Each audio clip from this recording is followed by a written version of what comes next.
Hey, good morning, church. How are we doing this morning? Good. Yeah, our 1045 crew is our more alert and awake crew. Yeah. Hey, thanks, Josh. You the man. Man, great worship. Actually, Kayla kind of took my opening joke away. I was actually going to stand up here today and try to convince you all that I was actually Pastor Mark. I had just grown 8 inches and gotten a lot more hair on the top of my head. But now that the cat's out of the bag, my name is Tarek Artley. I serve on the team here. Most of our pastoral team is kind of out and around doing all kinds of things to help our youth at General Assembly. Mark's taking a little breather down in Texas with his family. It's an awesome time. So, a little bit about me. I'm a teacher by trade. You all have already done something great that all teachers need, which is laugh at my bad jokes, okay? If you don't laugh at my bad jokes, it's going to make this next 30 minutes to 6 hours feel really, really long, okay? Perfect. See, you guys did it again. You guys are excellent students already. And also a little trick about teaching here. It's actually perfectly illustrated right now. Do y'all know why teachers do seating charts? What do you think? Why would teachers do seating charts? Yeah, but first service guys already shouting it out. We don't do seating charts to keep kids away from each other. We realize that nobody wants to sit next to us. So we do seating charts to strategically put people by us so that we feel loved and cared for too. So I'm going to go ahead and assign a seating chart and put 12 of you on the front row with me if that's okay. We're going to start in the back. You three. No, I'm just kidding. I'm totally kidding, guys. Well, today we are going to be jumping into James chapter 4. But before we do, I want to give a little bit of a precursor. Today's passage is kind of heavy. Okay? It's a little bit of a heavier one to stomach, and it's a little bit heavier one to kind of take and chew on, because today's passage isn't going to allow you to not put yourself in it. It's going to be a direct reflection of ourselves. Okay? And we find that hard to do, don't we? How many of us like to look in the mirror when we're doing something wrong and analyze what we're doing? It's not the most enjoyable thing. So before we get to the super heavy, in true teacher style, I'm going to start with a little game. Is that okay? Can we start with a game? All right, so this is going to require crowd participation. If we get crickets, I get really awkward. So please don't give me crickets. Give me some feedback here, okay? So we're going to play a game called Which James Is It? All right? I'm going to have a list of some famous Jameses, and I'm going to have a quote from a James, and you guys are going to have to tell me which James said it, okay? Simple enough instructions? Are we all tracking? Yes, I'm tracking. No, I didn't hear what you said. I'm tuning you out. I was taking a gulp of coffee, and I don't really know where I'm at right now. All right, half of us are in the middle. Perfect, me too. My coffee's up there. If I just casually sneak down there and grab it, just go with it, okay? It'll be great. So, which James said it? Let's start with this one, okay? Someone who stands firm in the trials of life is blessed. They will be given the crown of life. Is that James Monroe, James Brown, James Madison, or James, the little brother of Jesus? What do you think? Little brother of Jesus. Let's see if you guys are right. Oh my gosh, you're the smartest people in the world. All right, that one was easy. We're going to start with the softballs and we're going to work our way up, okay? Number 2 here. We get it wrong nearly every time we open our mouths. Is that James Dean, James Brown, James Madison, or James, the little brother of Jesus? Ooh, I heard some mix on that one. I heard some Madisons and some little brothers.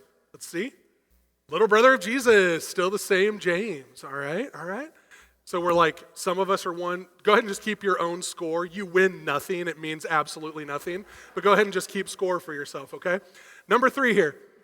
We don't build a bond without being present. Is that James Monroe, James Brown, James Earl Jones, or James, the little brother of Jesus? Oh, I heard 4 different answers that time. All right, let's do a poll real quick. Who's James Monroe? Oh, nobody's going to own their answer now that we have to raise our hands. Yeah, y'all are acting like middle schoolers. I see it. Okay. How about James Brown? Who thinks it's James Brown? James Earl Jones? James, the little brother of Jesus? All right, way to own it. It is Darth Vader himself, James Earl Jones. Anybody know what else James Earl Jones, he was famous for voicing over? Darth Vader and Mufasa. Yeah, we got a Lion King fan in the front row. All right, number 4 here, real quick. If we exclude or include people because of how they appear on the outside, you're like an evil judge. Is that James Monroe, James the little brother of Jesus, James Brown, or James Madison? Oh, we seem pretty confident in this one. That just sounds like the Bible, doesn't it? Yeah? Let's take a look. It is James the little brother of Jesus. All right, we're back on track. All right, let's see if we can get one more. I think there's one more. Whoa, I feel nice, like sugar and spice. LeBron James, James Brown, James Polk, or James Patterson? James Brown. All right, good. We're all current with music in the last 30 years. Perfect. That's fantastic. All right, I think we have one more. First service struggled with this one. Let's see if you guys can do a little bit better. Only the gentle are ever really strong. Is that LeBron James? Sorry, that should be LeBron James. I'm an English teacher. Yeah, I wasn't a good one, clearly. Okay, James Earl Jones, James the little brother of Jesus, or James Dean? That was pretty confident. Wow. It is, in fact, James Dean, one of Taylor Swift's favorite people to reference in her songs, that James Dean daydream look in his eye. All right, y'all. Well, that was just a little bit of fun here to get us started and get us rolling. I want to start with another question here. Who among you really enjoys an epic battle scene in a movie? Yeah? What are some of your favorite battle scenes? Shout them out. Lord of the Rings? Oh, that's my favorite one. Star Wars, lightsaber battles? Avengers, oh, that endgame battle when all the holes open up and you're just like, Black Panther's back! You're like, yeah! It's so awesome. Yeah, others? John Wick, aggressive. Parents, proceed with caution on John Wick. All right. 300, this is Sparta, right? We love battles. Most of the highest grossing movies of all time have this battle where there's thousands of people battling thousands of people. Avatar, Lord of the Rings, right? We just love the idea of the battle. Now let's get a little bit more real life though. How many of you enjoy battles in real life? You love going to like MMA fights or boxing matches or sparrings of any kind. Maybe some of us enjoy a good sports challenge, right? In 1998, watching the Orlando Magic play the Bulls with Shaq versus the trio, right? Some of you are old enough to know who I'm talking about there, Pippen, Rodman, and Jordan, right? We love, who loves those battles? Who loves the Super Bowl because it's a battle every year unless Tom Brady's playing? Yeah, Deflategate, right? Okay. How many of us love just watching a good back and forth battle? A battle of wits and a battle of the mind? How many of you watch documentaries where you're like, people are just sparring back and forth verbally and trying to win over each other? How many of you are those people? Yep. We love the battle, right? Let's get even more specific here. How many of you love being in those battles? How many of you like being out on that sports competition and you love throwing down on somebody? How many of you love being in that ring sparring and trying to take out the other person? How many of you like the battle of words and like trying to win over somebody else with what you're saying? Yep. If your hand's not raised, you're a liar. Come on now. Yep, come on. We all love the win, right? We love political arguments. We love sparring verbally over the American dream and American ideals and trying to win those arguments. We love just wanting to be right. We love trying to have the last word. Y'all, conviction level this week. I have a 3-year-old. I want to win. My wife can attest. She is so patient and loving and kind, and I'm like, stop it, right? And I will try to reason with a 3-year-old, try to logic him into submission. For those of you who have toddlers, it ain't gonna happen. For those of you who are nearing toddler life, it ain't gonna happen. Let me just share with you my expertise right now, okay? How much do we love battling over semantics or little details that can't really be proven anyway? Why do we battle? Why do we have a constant need for conflict? Why are we constantly trying to contend with others? It's an incredibly important question. Y'all just told me we love the battle, right? We love the battle scene. We love the battles in the ring. We love the battles of words. We love the battle. We love the fight. Okay, but so often that fight leads to conflict. Because when we lose, what happens? Even the most gracious of us are not gracious losers, right? We're just not. So, the question we're going to be answering today, a couple of them. What is the root of the battles that we find ourselves in? What is the root of it? Okay, because one of the talking points we're going to hit to today, y'all, is so often we don't get to the root of the problem. We deal with all of the side effects of it. And we need to get to the root. And then secondly, how do I fight the right battle? How do I choose to fight the right things at the right time? Luckily, James gives us this incredible framework for figuring out appropriate answers to these questions. So open up your Bibles. We are in James chapter 4. We're going to be in verses 1 through 12. Y'all are lucky. There's like over 100 and some odd of you in here, because otherwise I'd have gone all teacher on you and we'd have been doing a popcorn reading and I'd have been like, read. And you ought to have been like, nope, don't make eye contact with that guy. Okay? So I'm going to read for you this time. I hope that's okay. The verses will be up on the screen. Please open up your Bibles or your phone apps, though, if you have it. As a teacher, I can tell you listening to it and seeing it increases your memory retention by like 30%. Okay? So read along with me while we jump in here to James 4, 1 through 12.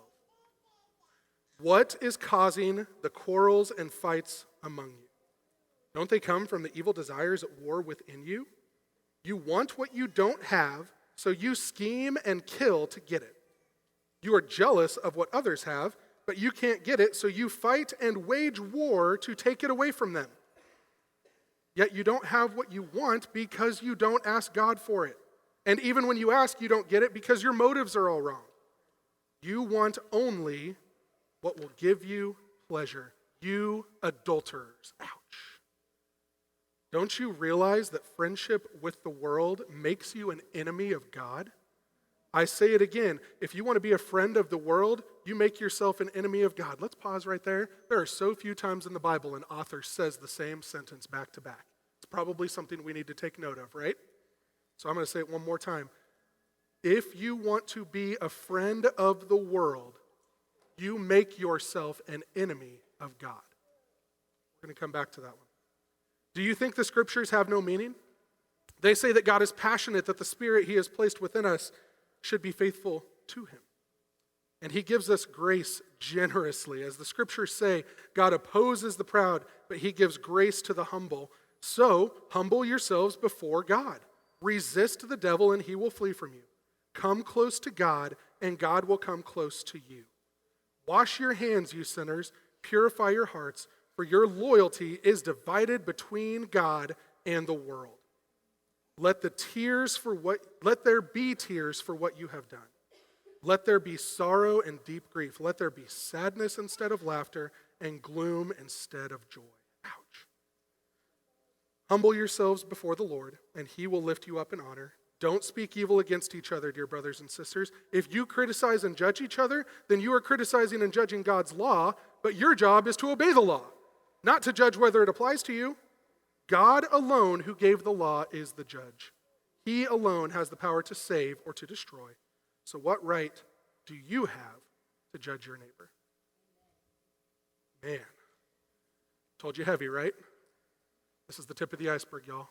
We're about to dive under the water. And before we dive in, I think we need to be reminded of a very key and important detail here. James was writing this letter to the church, not the people outside of it. He was writing it to you and I. It is so easy when we read something like this, man, I don't want to be called an adulterer, so instead, that's that person over there, right? Some of us went there right away. Or, oh, that doesn't apply to me here. I'm saved. I'm good. Okay? It's so tempting to do that. What we have to do and what we have to be ready for in this talk today, he's talking to me. He's talking to you. He's not talking about that person across the way who we judge. He's talking to us. Okay? Let's keep that in mind because you see, James understood something very, very clearly. That there's always been conflict in the world and there will always be conflict until Jesus comes back. It's going to happen. Okay? We are not perfect. I feel like my wife and I's marriage is pretty strong, but there are times we disagree. It happens. Conflict will always be there. It's been around for a long time. Some Old Testament examples. Abraham was one of the first people God called to, spoke to specifically and said, hey, go do something for me. Abraham took along a really good relative and friend of his named Lot, and him and Lot had at it, and they went their separate ways. There was conflict. David conflicted with Saul. They were both battling to be king. God was working through that all, but they fought and battled for years. Even the disciples who were with Jesus, a couple of them went up to Jesus. Think about this audacity. They went up to Jesus and said, hey, which one of us gets to sit on your right and your left because those other 10, they're scrub. All right? They ain't nothing. We get to your left and your right. We get it, right? And Jesus, being Jesus, was like, you all have no idea, nor do I. Quit thinking that you're better than you are. Stop. Okay? Paul contended with Barnabas. He conflicted with Peter and James. Even the people after Jesus had died and been raised from the dead and was raised up into heaven, there was still conflict happening in the church. There's lots of examples of this. We're not immune to conflict today. And we have to be very, very cognizant of that fact because knowingly or unknowingly, our nature is constantly telling us, because it's how the world works, that we need to create division. Okay? And we're going to talk a little bit more about why. But the short end of the story is the church wins when it's unified, when it's together. Okay? Check this out in Psalm 133:1. How wonderful and pleasant it is when brothers live together in harmony. You know how to beat Satan? Be unified around the idea of Jesus. You want to know how to win any kind of battle that you're in? Be unified with other brothers and sisters who are going to call you on your nonsense and take care of business with you. We have an amazing God, but that means we also have an amazing enemy. Here's the image that it paints of the devil in the New Testament. Okay? He prowls around like a roaring lion, seeking someone to devour. If you are alone, you are easy prey. If Satan gets into your brain and convinces you that you are alone, you are easy prey. We've got to be together. We've got to find a way to get past this idea of conflict. Because what God truly wants for us is to be together and to be unified and to be living as one. But you see, here's one of Satan's greatest tools against us, okay? Instead of dealing with the root issue of conflict, he does this, and we hear this all the time. Those of you who are in the business world, maybe in leadership development, how often do you talk about the different styles of conflict resolution? Yep. Anybody heard that? Been a part of a training seminar for that? Yep. And in those, we talk about here's the different ways that people resolve conflict, right? You have your confronters. There's conflict. I go up to you and I'm like, we're going to hash this out. Let's go. Right? And we just deal with it.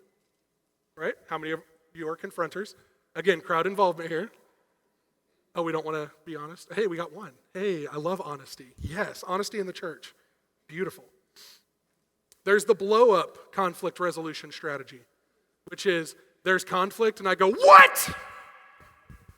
How dare you, sir? And then I just throw it all back in your face and I stomp off and I walk away and I feel better. But is the conflict resolved? No.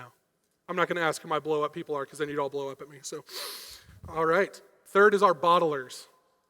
Okay? Many of us are probably here. Okay? There's a conflict. I hate conflict. I'm going to pretend to deal with it. Then it's going to fill up, fill up, fill up. And what happens to that bottle eventually? And even though I have no problems with you, I'm like, you are the worst person ever! And I'm dealing with like my conflict from 6 months ago, right? And closely tied to that is the oozer. The bottle doesn't break, but it just slowly drips everywhere I go, right? There's conflict. I'm going to pretend to deal with it, fills the bottle up, and then everywhere I go, I'm just like subtly undermining people, right? Because I'm not actually dealing with what I need to be dealing with. But this is one of Satan's greatest tools against us, church. He gets us thinking about all of the little tertiary side effects of conflict rather than dealing with what the core and root and true issue actually is. Look at verse 1. James starts with a question. What is causing conflicts and quarrels among you? Notice how he doesn't start with, how are you going to resolve the conflict that is happening? He doesn't start with a 5-step program to a win-win-win situation, right? Instead of saying, go resolve it, he says, you need to figure out the root cause of it. What is causing the issue? We need to rip it up by the root so that it can't grow back. I am battling dandelions in my backyard right now like crazy, y'all. And if you don't dig those things up by the root, they come back, and they come back, and they come back. Stronger, bigger, more yellow. My son loves them. He comes with yellow dandelion all over his face, right? But you got to get to the root. You got to tear it up or it ain't going to work. James is telling us here, we deal too much with the side effects of conflict rather than dealing with what the actual conflict is. Again, we have a great God and we have a great enemy. Satan's greatest tool that he has against us is to keep us fighting about things that do not matter. It's the best tool he has. It keeps us distracted. Jesus says the best thing you can do with your life is go win souls for my kingdom. That's the best thing that you could possibly do. And instead, we sit here and fight about, why is the stage carpet black? Or we fight about, oh man, somebody took my parking spot out in the church parking lot. I had to park somewhere else today. We fight about things that just don't matter. And we're dealing with the side effects of conflict rather than getting to the root. Because if Satan can do that, he can keep us bound in this never-ending cycle of stuck. Stuck in guilt, stuck in shame, stuck in resentment, stuck in pride and arrogance, and you name it. He can keep us right where he wants us, which is benched on the sidelines. But if we can get to the root of the issue, we can begin to live a life that's a little bit more free. And I kind of want that life, wouldn't you? You don't have to answer this one. This is not a teacher response question time, but just a personal reflection. Think about your last week. How many small conflicts did you get into with people? Family, friends, coworkers? Maybe this morning at the coffee line when you butted in front of somebody and got coffee before they did, right? Wouldn't it be great to not live with any of those? Because we've dealt with the root issue, the root cause of what is causing the conflict between us and other people. Luckily, James doesn't make it a world secret what the cause is. He actually answers it in the very next line. Don't they come from the evil desires at war within you? The world tells us conflict is because the other person has done something wrong and we need to fix it. That's not the truth, y'all. Here's the hard truth here. Conflict is not a result of what is going on around you. It is not a result of what is going on around you. It is a result of what is going on within you. We have conflict. It's not the other person's fault. It's a heart issue. My heart isn't right. Instead of changing my heart, what do I want to do? Tear the other person down. Project onto that person. Instead of dealing with the root, the real issue, and doing that hard and deep work, I just let it ooze out of me. Okay? Because you see, our conflicts with others are typically an overflow of our heart, right? Check out Matthew 12:34 here. It should be up on the screen. Jesus is talking to some religious leaders here. He says this, "You brood of vipers, how can you who are evil say anything good? For the mouth speaks what the heart is full of." So if I'm tearing somebody else down, what's going on in my heart?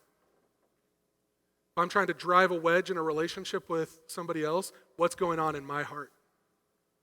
If I'm trying to subtly undermine that coworker to get ahead, what's going on in my heart? See, James is telling us here, the issue is not with other people. The issue is with ourselves. And until we're ready to begin focusing on that issue, we are going to remain stuck in our hearts. I have to wonder what our world would look like if the body of believers, the Big C church across the globe, stopped caring so much about trying to win the battle with everybody else around us, and we started focusing where we needed to focus, which is Jesus changing this right here. How much different would our world look? What do y'all think? Would it be the same? Would it be better? I would hope better. But instead, we tend towards what James says here in the subsequent verses. You want and you don't have, so you scheme and kill to get it. You are jealous of what others have. That's the idea of called coveting, okay? You want what somebody else has, but you can't get it, so you fight and wage war to take it away from them. That's what our natural instincts tell us to do here. Covet is the Greek word. I'm going to have you repeat it after me, teacher moment. Covet is the Greek word zelu. All right, let's go full total participation here. Ready? Zelu. Zelu. Now you guys know Greek. Go use it. It's going to be awesome. Okay, Zulu, when you boil it down, oh, that's a funny pun there. It paints this image of a pot, okay, that's heated up so much and it's so pressurized that the water in the pot is actually spewing out of it. Okay? When we covet, we get so pressed and heated up and stuck that we eventually just start spewing out on others around us and we burn all the little things around us. Okay? I love this metaphor because it helps me understand that when I want something that somebody else has, when I'm coveting what they have, what I'm doing is I'm going up to him and I'm just spewing little burn marks all over him. Okay, where are my cooks at? Where are my kitchen people? What happens when it spills over? Right? And I'm in the living room and I hear that and I go running because I got to go turn that heat down. Okay? When you get down to it, we are boiling pots of water, the majority of us. Okay? And when we get down to it, here's a really hard truth. You ready for this one? Some of y'all are going to fight me on this one. Please come spar with me after. I'd love to do that. One of our deepest desires is for only one thing: to get our way and to win and get everything we want. Isn't that the idea of the American dream? You get everything you want. You get the White House with the blue shutters and the picket fence. You get the little dog that gets caught in a well and you get to yell for Timmy. At the root of all of it, we want one thing. We want what I want. I want McDonald's now. I don't get McDonald's now because there's 4 cars in front of me. What do? I complain. How dare they make me wait 3 minutes for my cheeseburger? I'm an American. I get it now. Okay? When we don't get what we want, we become those boiling pots of water. And everywhere we go, we're just spilling over onto other people. We're creating more conflict everywhere we go because instead of going to the source and turning off the heat so that I quit boiling up, I keep just trying to contain the spillage. That's a futile battle. It's never going to work. We need to turn off the stove. So the root of the problem, the root of conflict is not the other person. It's our heart. It's us. And until we can grasp that fact, church, it's going to be very, very difficult to make progress forward. And until we're ready to confront it, it's going to be very difficult for us to move forward. Luckily, James doesn't leave us hanging here. How do we do this? How do we tear up that root of conflict? How do we actually begin to change our heart so that we're not just oozing out on other people? Okay, there are 4 things that he says in this passage. The first one here, don't be a friend of the world. Okay? Imagine this stage as a spectrum. That white wall over there is the world's way of doing things. That wall over there is Jesus' way of doing things. If I'm walking towards the world, what am I walking away from? If I'm walking towards Jesus, what am I walking away from? The world. And yet some of us try to do this. Hey, Jesus, I got you. Yeah, I see you. Oh, yeah, you're right. I should come back. Nope. And we keep edging towards the world thinking that we're walking towards Jesus. You can't do both, y'all. The thing James repeated twice, if you become a friend of the world, you become a what of God? An enemy. You can't have it both ways. If we do things the world's way, man, that makes it really, really difficult. Okay, the way to overcome this, I'll tell y'all, it simply begins with prayer. It's simple. How do I not become a friend of the world and I become a friend of God? How do you build a friendship? Time. I go out to eat with you. I hang out with you. I go do things that interest you. You go do things that interest me. Eventually we find things that interest both of us. We continue to do life together. Can I be friends with somebody I never see, I never talk to, and I never hang out with? It's very, very difficult to do that, right? Otherwise, I'd be friends with 7 billion people right now. I'd have a great friend list. My Instagram numbers would be through the roof, right? But it takes time. So prayer is the simplest way to become a friend of Jesus, and then in doing so, we're walking away from the world. Because if I'm walking towards Jesus, I'm leaving the world behind, y'all. I am. The world says, hold on to grudges. I don't want to go that way. God says, forgive all wrongs. The world says, take it, it's yours. God says, you need to let it go. Don't take it. Surrender it all. The world says, win at all costs, even if that means cutting somebody's legs out from underneath them. God says, I've already won. And the world says, you have to be strong. Can't tell you how many times I hear, man, I'm a strong, independent man or woman. I hear that a lot. You know what the Bible says? When you're weak, I am strong. Question we need to ask ourselves here with this one. Is what I'm doing somehow strengthening my relationship with Jesus or helping others grow in their relationship with him? the answer is no to those things, you're probably running towards the world. Heart check. We need to stop at that point and we need to say, Jesus, what am I doing? What am I doing right now, and how do I turn around and how do I get back to you? Because like a good friend, he's going to spend time with us and help us learn how to do things better. He's going to show us the way. He's going to be with us every step of the way. He's going to keep us from falling into that pothole. He's going to keep us from falling off that cliff. And some days he's going to look at us and go, you need to stop. Because that's what good friends do. Second, submit yourself to God. Submit yourself to God. This one's really tough. Mark did a whole sermon on this once. Go back and listen to it if you can find it. We are called to follow Jesus' example, though, and Jesus is the perfect example of what submission looks like. Okay? Look at Luke 22 with me. Father, if you are willing, please take this cup of suffering away from me. Context here. This is the night before Jesus is about to be crucified as a thief, a traitor. Okay? He doesn't want that suffering. Yet, here's the surrender word, yet, I want your will to be done, not mine. See, as a teacher, I would always assign my kids essays. They loved them, okay? Every kid, when I was like, hey, 5-page essay, they were like, yes.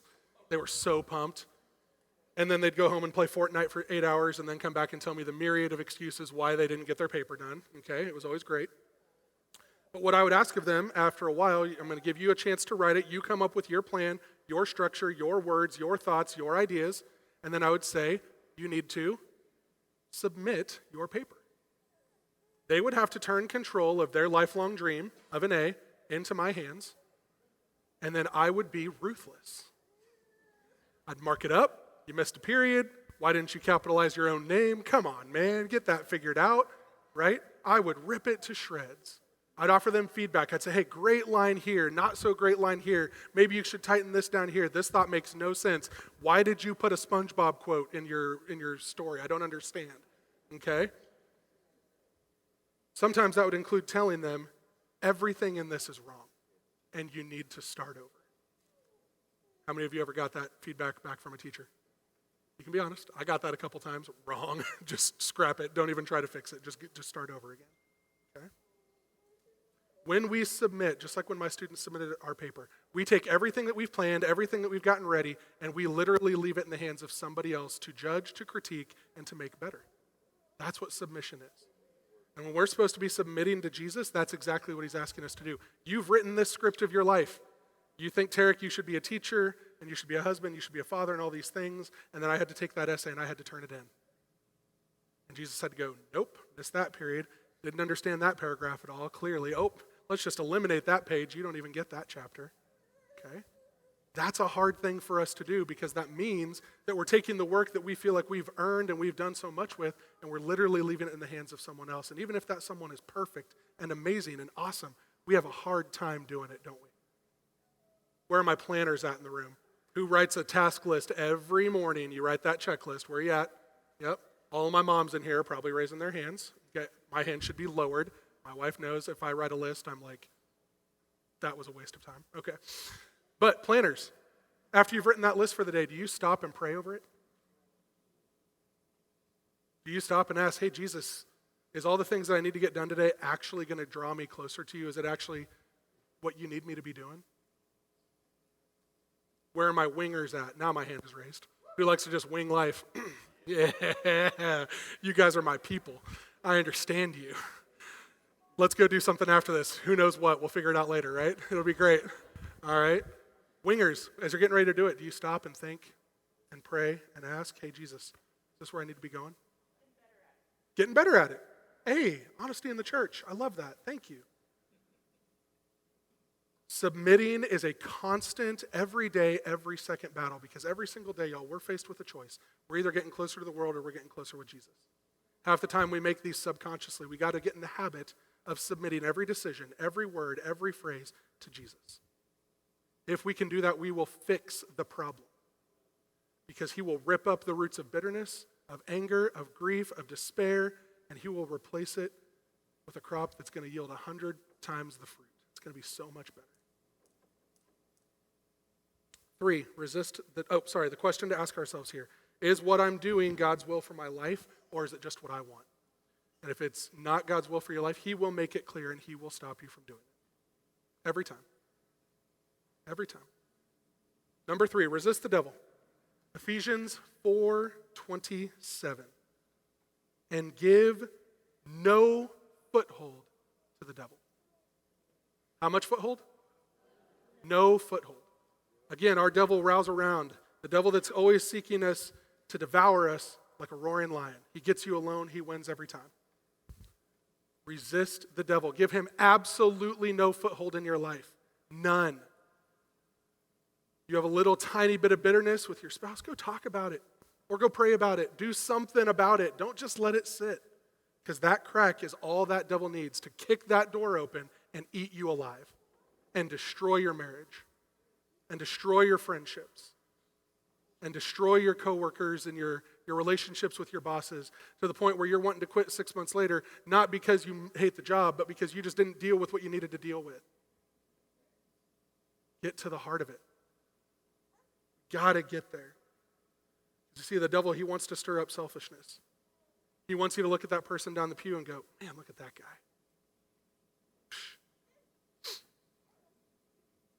It doesn't work, church. It doesn't work. It never has, it never will. But Satan is so good at getting into our brains and convincing us that that's the truth that he keeps those roots locked in our hearts so that we can never move forward from the conflict that we're constantly facing. Question to ask ourselves here. Is what I'm doing going to allow Satan and the influence of sin to enter my life or the lives of those around me? If the answer is yes, run. Run to a fellow believer and be like, I need called out right now. Tell me that I'm being an idiot. Run to somebody that you trust and who is a God-fearing person and say, I am struggling. I need help. Because if we keep that all bottled up, y'all, we ooze, we break. We continue letting the symptoms of our sin poison our church, our body, our marriages, friendships. We can't do it. Finally, draw near to God. Psalm 27:4, I absolutely love this imagery. One thing I have asked of the Lord, that I will seek after, that I may dwell in the house of the Lord all the days of my life, to gaze upon the beauty of the Lord and to inquire in his temple. Y'all, every time I see this, I'm a coffee guy. I'm just imagining sitting up there with my perfect heaven coffee. It's always the exact right temperature, you know what I'm saying? It's never too hot, it's never too cold. You're just like, yeah. And in walks Jesus. And I'm just like, sup? Thanks for the heaven coffee, man. What are you doing today? And all he says is, I'm with you today. God, I love that. Dwelling in the house of the Lord forever. Can you imagine just being with Jesus forever? I'm glad you guys can imagine it because I can't even wrap my brain around the idea of forever. Like, I don't even understand. I'm so finite, but man, every day drawing nearer and nearer and nearer to our God, to our Savior, to the man who loved us so much that he gave up his own life willingly and took the punishment that we all deserved and threw it out the window and said, come be right with me again. And yet what James is reminding us of here, y'all, is while that's over there waiting for us, we love that. We love staying in the conflict, don't we? We love winning. We love having the last word. We love the battle. Question to ask ourselves, what am I seeking after? Am I drawing near to God, or am I drawing near to the world? How do I do this? Here's a simple way. Very, very simple, very tangible, very practical. Planners in the room, you're going to love this, but probably not do it because it's convicting, and we don't like conviction, do we? Okay? Write out your entire week. You do something for an hour on Monday, write in woodworking. Sure, that's what I did. Okay. Next hour, I took a deep binge into the show The Office, and I watched 6 episodes. Do that every hour you're awake for 7 days, and then go back and look, how much time did you give to drawing near to Jesus? Every time I do it, y'all, I'm disappointed. Because every single minute I breathe, I should be wanting him more and more and more, right? And yet, I'm drawn back to the way of the world over and over again. And as I do that, more and more conflict arises in my life, more and more conflict hits me, more and more conflict arises, and I'm like, God, I got to get closer to him again. And that conflict dwindles down because I'm dealing with my heart issue, and I'm taking care of what I need to take care of, and things are better and things are easier, but I do this.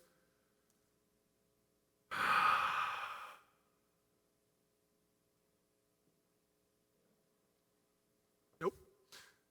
We do this over and over again.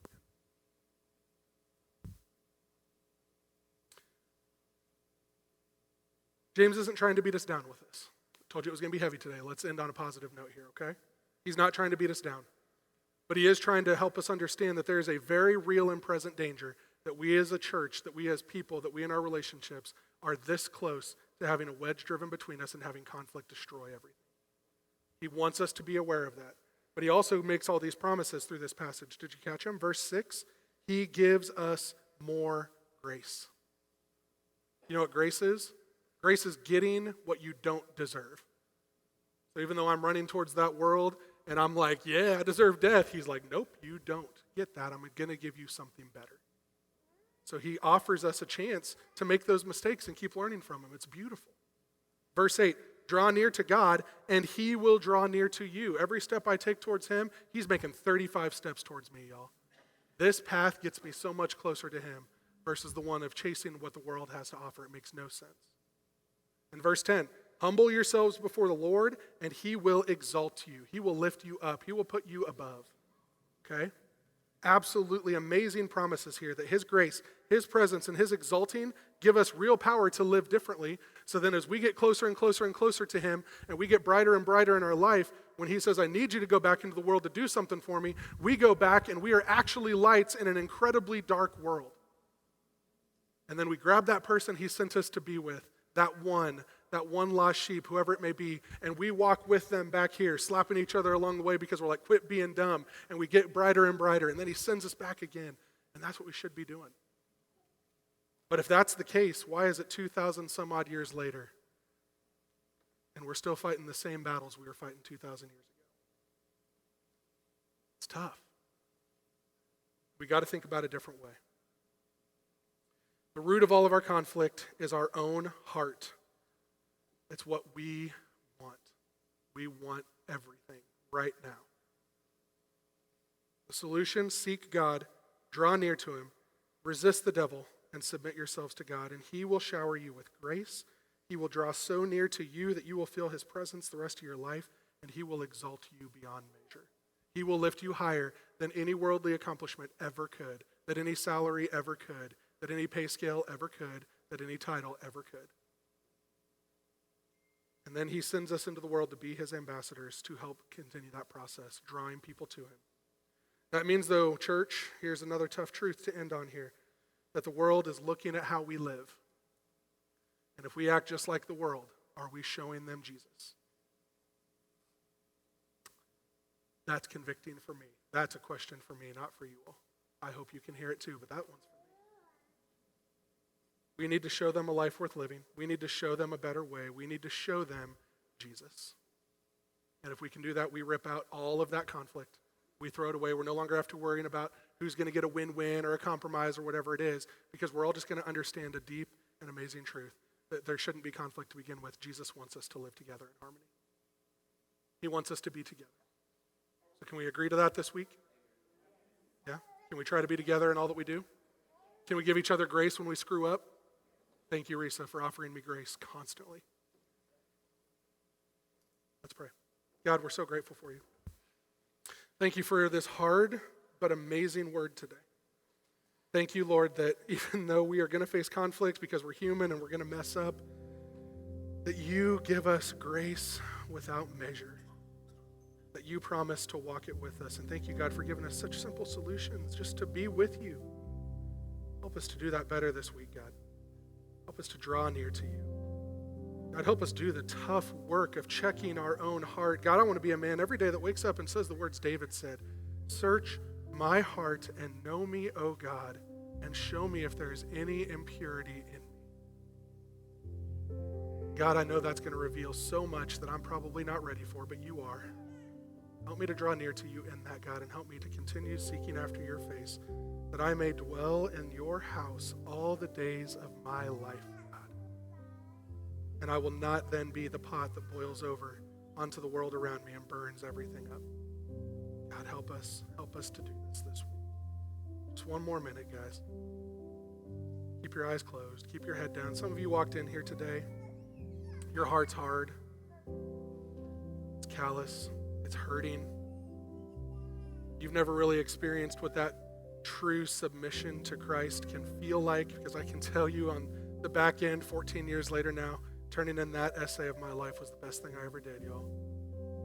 Some of you have never taken that step to actually say, Jesus, I need you desperately so that I quit ruining everything else in my life around me. I want to do things your way.